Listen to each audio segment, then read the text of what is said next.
Thousands of protesters who are upset about the country's lockdown measures are marching through the streets of London right now. Kitty Logan following this all from our London bureau. And Kitty, boy, those scenes of crowds marching through Hyde Park right now are pretty impressive.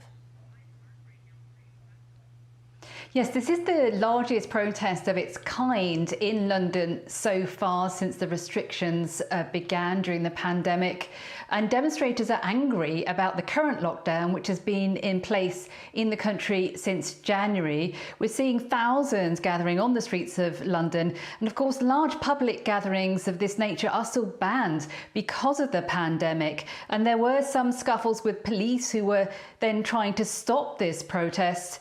Although I must say that some restrictions in the UK will be starting to ease over the next few weeks, beginning March 29th. And throughout April, there will be a slow reopening and lifting of those restrictions. And that's because around half of adults in the UK have now been vaccinated at least one time. And we're seeing the number of deaths here falling rapidly. Less than 100 fatalities due to COVID-19 announced today in the UK. So the lockdown restrictions have been working despite those visible frustrations we're seeing today amongst the public. But other European countries have got a lot more to worry about. They're now facing a third wave of coronavirus cases and new lockdowns being put into place in France and Italy, a big rise in cases in Germany too. And there's real problems with the vaccination programme in other European countries. It's much slower than here.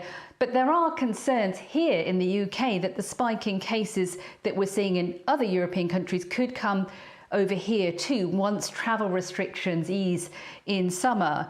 And many here in the UK, though, are still impatient and angry that this lockdown has been in place for so long. And that's what we're seeing play out on the streets of London today.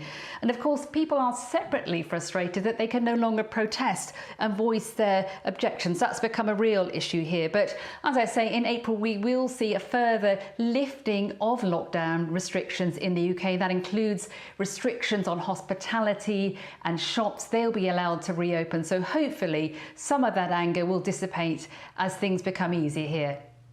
Let's hope. Kitty Logan live in London for us. Kitty, thanks.